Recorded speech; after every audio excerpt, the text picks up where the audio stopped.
What if Austria had been able to relieve the besieged city of Mantua? This outcome very nearly became a reality in November of 1796. Through his military genius and charismatic leadership, Napoleon Bonaparte had marched his way through Italy, scoring several key victories against the Austrians along the way. The city of Mantua was the grand prize that would give Napoleon the ultimate victory he needed to cut off Austria from the Italian peninsula. As the trapped Austrian garrison in Mantua began to weaken, the Austrian Empire would make one last major push to relieve the city and push back the French. But would they make it in time? Could they defeat a determined French army commanded by the rising star Napoleon Bonaparte? On November 15, 1796, the French army, led by the charismatic General Napoleon Bonaparte, marched towards the town of Arcole. The Austrian forces, commanded by General Joseph Alvinci, were preparing to relieve the besieged city of Mantua. Alvinci's plan relied on a two-pronged attack against Napoleon's forces.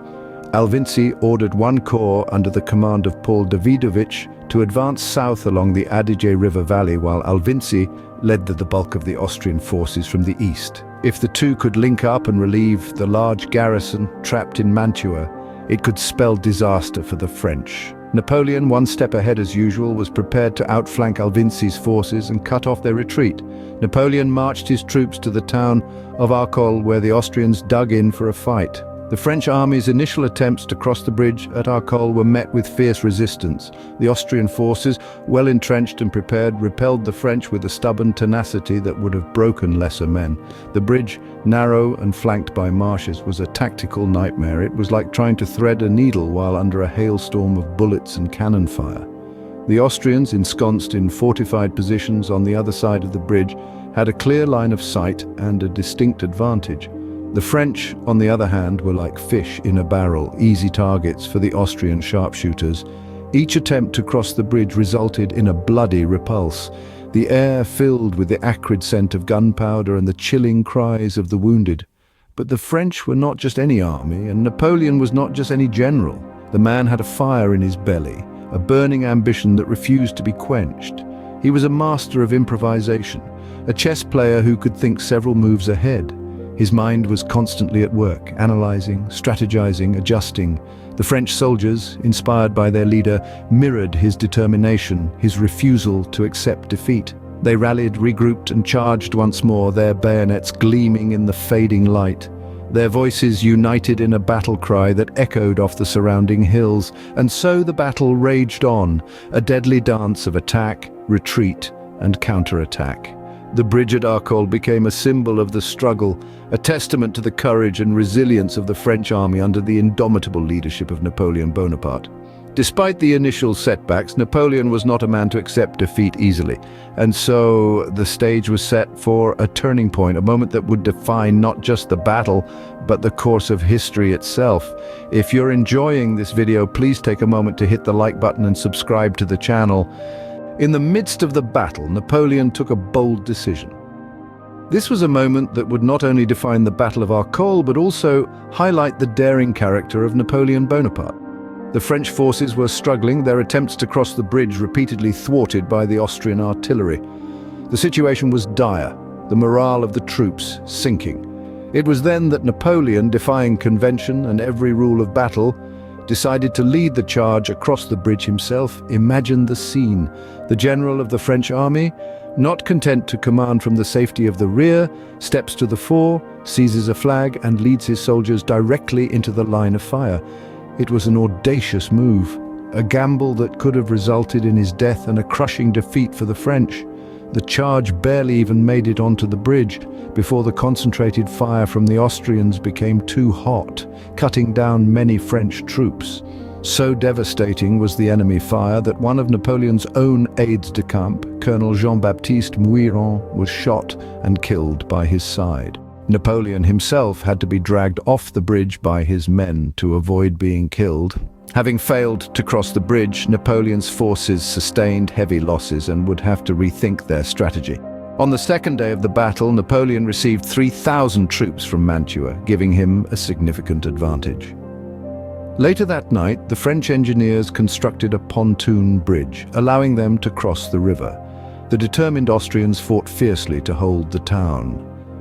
Alvinci poured more and more of his troops into Arcole in an attempt to push back the French. The fighting was intense, and the Austrians rallied a charge that left one of the French generals mortally wounded.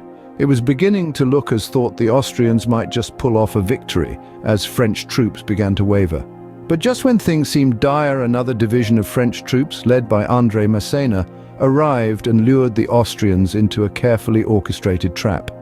Having concealed the bulk of his division in the tree line, Massena left a single brigade exposed along the road. The Austrians charged headlong into the trap. Massena's concealed troops sprang up at the last moment and cut down the charging Austrians. Suddenly, finding themselves on the back foot and in a dire situation, the Austrians knew the tide had turned. Knowing his army was now in a hopeless situation, General Alvinci ordered a full retreat of his army. After 3 grueling days of battle, the French emerged victorious. As the smoke cleared at Arcole, the weary French troops could finally breathe a sigh of relief.